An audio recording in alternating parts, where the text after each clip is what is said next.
Hello guys, welcome to simplified study.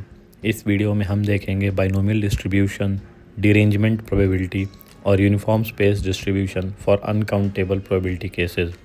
Video के end में अगर आपको इन टॉपिक से रिलेटेड कोई डाउट हो तो आप उन्हें कमेंट सेक्शन में पूछ सकते हैं या हमारे टेलीग्राम ग्रुप में पूछ सकते हैं, जिसका लिंक वीडियो डिस्क्रिप्शन में दिया गया है। चलिए अब स्टार्ट करते हैं इस वीडियो के टॉपिक्स। बाइनोमियल ट्रायल या फिर बर्नौली ट्रायल ऐसा ट्रायल होता है जिसमें कि दो आउटकम होते हैं, सक्सेस और फेलियर।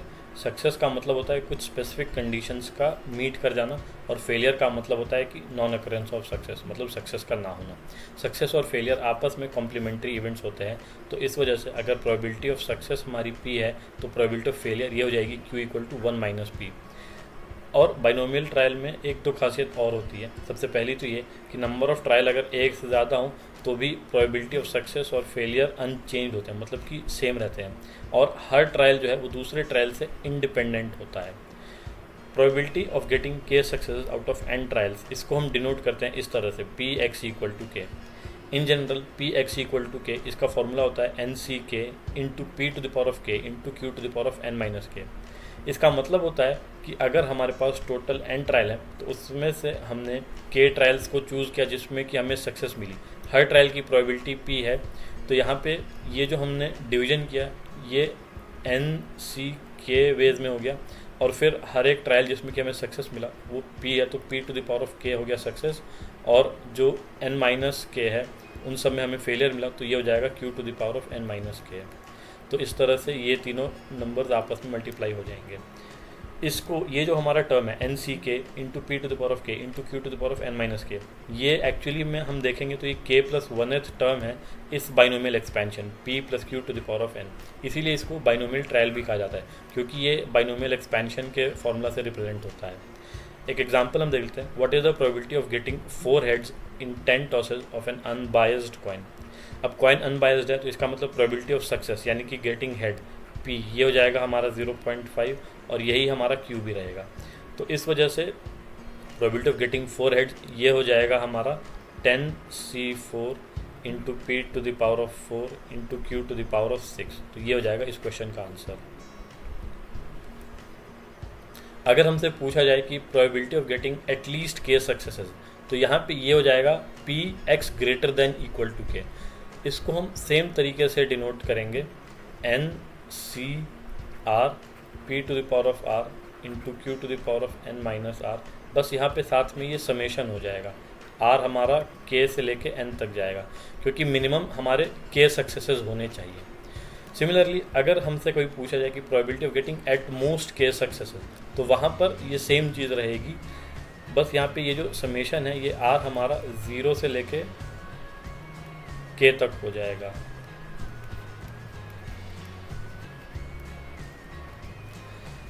एक और कॉन्सेप्ट यहाँ पे निकल के आता है, वो होता है एक्सपेक्टेड वैल्यू का। एक्सपेक्टेड वैल्यू और कुछ नहीं, सिर्फ एवरेज वैल्यू डिनोट करता है। अगर हमने किसी एक्सपेरिमेंट को n टाइम्स रिपीट किया हो तो इसको हम डिनोट करते हैं ex से। बाइनोमियल डिस्ट्रीब्यूशन में ये जो एक्सपेक्टेड वैल्यू होती है ये होती है n × p। कैसे, ये हम देख लेते हैं। यहाँ पे x जो है वो हो जाएगा हमारा 1, मतलब x हमारा जो आउटकम डिनोट कर रहा है वो हमारा 1 हो जाएगा अगर हम सक्सेसफुल होते हैं अपने एक्सपेरिमेंट में, और ये 0 हो जाएगा अगर ये फेलियर होता है, क्योंकि बाइनोमियल डिस्ट्रीब्यूशन में सिर्फ 2 तरह के आउटकम पॉसिबल हैं। तो अगर x हमारा आउटकम डिनोट कर रहा है और n टाइम्स हम उसको रिपीट कर रहे हैं, तो हर बार उसके सक्सेसफुल होने की यानी कि 1 आने की प्रोबेबिलिटी p है। तो एक्सपेक्टेड वैल्यू, इसका जो फॉर्मूला होता है ये होता है समेशन i = 1 से लेके n तक xi × pxi, मतलब कि ये जो आउटकम है multiplied by probability of getting the outcome. ये हो जाएगा हमारा यहाँ पे x, क्योंकि कांस्टेंट हो जा रहा है बाइनोमियल डिस्ट्रीब्यूशन में, ये 1 हो जा रहा है, और ये प्रोबेबिलिटी भी कांस्टेंट है p है, तो इस वजह से 1 × p ये हो जाएगा np, क्योंकि 1 जो है ये 1 से लेके n तक जा रहा है, तो ये n टाइम्स एग्जैक्टली हो रहा है, तो ये np हो जाएगा। इसको हम एक सिंपल कॉन्सेप्ट से देख लेते हैं, एक एग्जांपल से। सपोज एक क्रिकेट प्लेयर है जिसकी कि 0.05 प्रोबेबिलिटी है 6 मारने की किसी भी बॉल पे। तो अगर वो प्लेयर 100 बॉल्स खेलता है तो एक्सपेक्टेड वैल्यू जो है वो हो जाएगी 0.05 × 100 यानी कि 5। मतलब कि अगर उसने 100 बॉल्स खेली हैं तो हम एक्सपेक्ट कर सकते हैं कि वो 5 सिक्सेस मारेगा, क्योंकि यहाँ पे जो प्रोबेबिलिटी ऑफ सक्सेस यानी कि हिटिंग अ 6 ये हमारा 0.05 है। तो एक्सपेक्टेड वैल्यू क्या डिनोट करेगा, ये एक्चुअली में निकल के आएगा कि हमने सक्सेस किस चीज़ को कहा है। इसी क्वेश्चन को अगर हम आगे बढ़ाते हैं कि what is the expected value of earning for the player if he gets n rupees for hitting 6 on the nth ball. मतलब अगर उसने पहली बॉल खेली और पहली पे उसने 6 मारा तो उसको 1 रुपया मिलेगा। सिमिलरली अगर उसने दूसरी बॉल खेली और उस पर 6 मारा तो उसको 2 रुपया मिलेगा, और इसी तरह से nth बॉल तक उसको n रुपीज़ तक मिल सकता है। तो यहाँ पे प्रोबेबिलिटी जो है हर बॉल की कांस्टेंट है 6 मारने की, p ये सेम है। तो यहाँ पे जो एक्सपेक्टेड वैल्यू ये अगेन सेम हो जाएगा xi इंटू पी एक्स आई, ये दोनों आपस में मल्टीप्लाई हो जाएंगे, पेयर वाइज मल्टीप्लिकेशन होगा और फिर ऐड होते जाएंगे। लेकिन यहाँ पे सिर्फ एक छोटा सा चेंज हो जाएगा इस क्वेश्चन में, ये xi जो है ये हो जाएगा हमारा i, क्योंकि अगर उसने ith बॉल पे 6 मारा, यहाँ पे xi जो है ये उसकी अर्निंग को डिनोट कर रहा है। मतलब उसने फर्स्ट बॉल पे 6 मारा तो 1, सेकंड पे 2 रन 2 रुपये और इसी तरह से।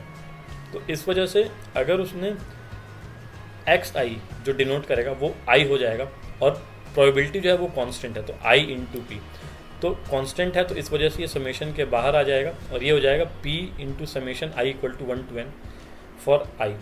तो ये जो है सम ऑफ नेचुरल नंबर्स हो गया, फर्स्ट n नेचुरल नंबर्स, तो ये हो जाएगा p into n plus 1 divide by 2। यहाँ पे जब हम p और n की वैल्यू डालेंगे तो ये हमारा आ जाएगा 252.5। मतलब आप एक्सपेक्ट कर सकते हैं कि अगर वो प्लेयर 100 बॉल्स खेलेगा तो 252.5 रुपीज़ कमा सकता है। अब हम देख लेते हैं probability of derangement. Derangement as a concept हमने अलग से परम्यूटेशन कॉम्बिनेशन में डिस्कस किया है डिटेल में, तो इस वजह से उसको यहाँ पे बहुत ज़्यादा डिटेल में डिस्कस नहीं करेंगे, सिर्फ उसके ज़रूरी फार्मूला को हम यहाँ पे देखेंगे। डीरेंजमेंट का मतलब होता है arranging objects in such a manner that none of the objects goes to its correct position. मतलब ऑब्जेक्ट की अगर एक पोजीशन स्पेसिफाइड है तो वो उस पोजीशन में नहीं जाएगा। फॉर एग्जांपल हम जब एनवेलप भेजते हैं किसी को भी तो वो एक स्पेसिफिक घर में जाता है, तो अगर आपने एनवेलप्स को रखा हुआ है भेजने के लिए और कोई भी एनवेलप सही जगह पे नहीं जाएगा तो उस तरह के केस को हम कहेंगे डीरेंजमेंट। डीरेंजमेंट अगर आप n आइटम्स का कर रहे हैं, मतलब n आइटम्स को आप इस तरह से अरेंज कर रहे हैं कि कोई भी अपनी सही पोजीशन पे ना हो, तो उसका फॉर्मूला होता है dn equal to n factorial into 1 minus 1/1 factorial plus 1/2 factorial, इस तरह से up to -1 to the power of n into 1/n factorial. ये फार्मूला भी हमने उस वीडियो में डराइव किया हुआ है जो परम्यूटेशन कॉम्बिनेशन में है, उसको वहाँ पे आप देख सकते हैं डिटेल में अगर आपको जानना हो तो। अब यहाँ पे डीरेंजमेंट के केस में प्रोबेबिलिटी के कुछ इंपॉर्टेंट फार्मूला निकल के आ जाते हैं। सबसे पहले अगर हम मान रहे हैं कि n एनवेलप्स हैं जिनको कि हमको भेजना है यहाँ पे, तो प्रोबेबिलिटी की all the objects are marked to correct address. तो यहाँ पे टोटल नंबर ऑफ वेज जो कि इनको हम मार्क कर सकते हैं वो n फैक्टोरियल है, लेकिन उसमें सिर्फ एक ही तरीका होगा जो कि सही होगा, तो 1/n फैक्टोरियल ये हो जाएगा probability that all objects are marked to correct address. अगला probability that no letter is marked to correct address, तो यहाँ पे नंबर ऑफ फेवरेबल आउटकम्स ये हो जाएंगे हमारे dn और टोटल नंबर ऑफ आउटकम्स हमारे सेम रहेंगे n फैक्टोरियल। तो dn/n फैक्टोरियल यहाँ पे हम करेंगे, ये n फैक्टोरियल नीचे आ जाएगा तो हो जाएगा 1 माइनस 1/1 फैक्टोरियल प्लस 1/2 फैक्टोरियल, इसी तरह से up to -1 to the power of n into 1/n factorial. अगला probability that exactly r chosen letters are marked to correct address, मतलब आपने n में से r जो थे उनको चूज करके सही एड्रेस पे मार्क कर दिया, तो अब आपके पास सिर्फ n माइनस r बचे, तो यहाँ पे भी सिंपल हो जाएगा dn minus r divide by n minus r factorial. तो ये जो हमारा टर्म था राइट हैंड साइड में ये n तक नहीं जाके सिर्फ n माइनस r तक ही जाएगा, तो ये बस इसमें छोटा सा चेंज होगा। नेक्स्ट जो सबसे कॉम्प्लिकेटेड हो सकता है वो है कि probability that exactly r random letters are marked to correct address, मतलब कि पहले हमारे r चोजन लेटर थे, मतलब वो फिक्स थे, यहाँ पर ये रैंडम लेटर हो गए हैं जो कि करेक्ट एड्रेस पे मार्क हो रहे हैं। तो इसका तरीका ये रहेगा कि आप n में से पहले r ऑब्जेक्ट्स को चूज़ करेंगे और फिर उनको सही जगह पे भेजेंगे। तो n में से r को चूज़ करने का तरीका हो गया NCR, और उसको सही जगह पे मार्क करने का हो गया 1, और जो बाकी के बचे उनको आपने डीरेंजमेंट कर दिया, तो ये हो जाएगा number of favourable cases NCR into 1 into dn-r और total number of cases n factorial, तो इन दोनों का रेशियो ये हो जाएगा प्रोबेबिलिटी। इसको हम सिंप्लीफाई करेंगे तो ये ऐसे भी लिख सकते हैं 1/r factorial into 1 minus 1/1 factorial plus 1/2 factorial, और इसी तरह से up to -1 to the power of n minus r into 1/n-r factorial. एक और तरीका है इस चीज़ को देखने का, वो ये है कि ये जो 1/r फैक्टोरियल है ये डिनोट कर रहा है correct address of r letters. तो ये इस तरह से, क्योंकि 1 है नंबर ऑफ फेवरेबल केसेस और r फैक्टोरियल है number of cases for arranging the r letters, और ये जो है ये probability of derangement of n-r letter है, जो हमने ऊपर भी देखा था। एक एग्जांपल हम यहाँ पे देख लेते हैं। Probability of sending 3 out of 10 letters to their correct addresses if 3 letters are fixed.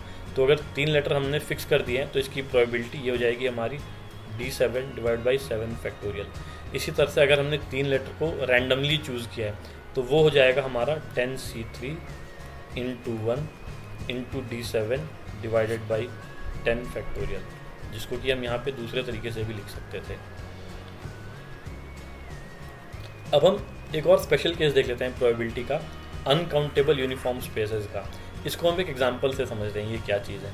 Suppose कि 2 फ्रेंड्स हैं, राम और रवि, जिनको कि 5 PM से 6 PM के बीच में मिलना है, और एक कंडीशन है कि जो कोई भी पहले आएगा वो दूसरे के लिए 10 मिनट से ज़्यादा वेट नहीं करेगा। मतलब कि अगर राम आता है सपोज़ 5:10 पे, तो रवि अगर 5:10 से लेकर 5:20 तक नहीं आया तो राम वापस चले जाएगा। तो इस तरह के केस में क्या प्रोबेबिलिटी होगी कि ये दोनों मिलेंगे 5 से 6 बजे के बीच में।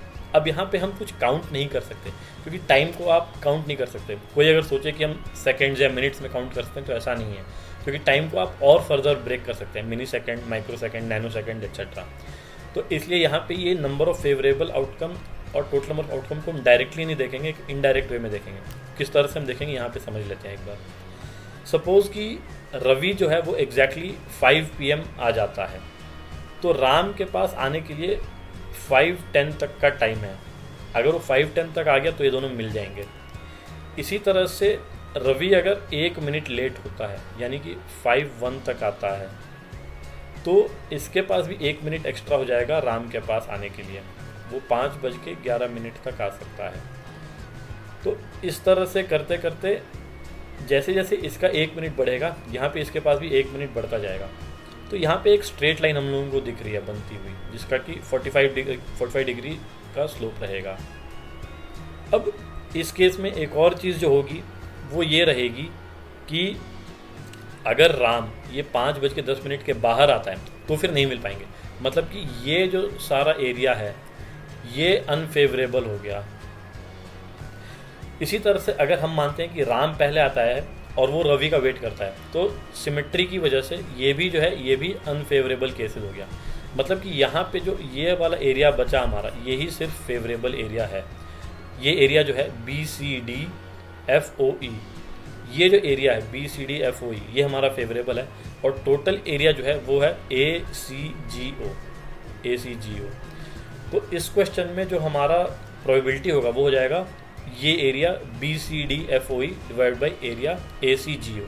इसको हम इस तरह से भी लिख सकते हैं 1 - 2 टाइम्स ऑफ एरिया ABE, क्योंकि यहाँ पे BCDFOE जो है ये हो गया ACGO minus ABE minus DFG, और ABE ये और ये DFG ये इक्वल होंगे सिमेट्री की वजह से। तो इस वजह से ये दोनों सेम होंगे, तो हमने 2 टाइम्स ऑफ एरिया ABE कर दिया है।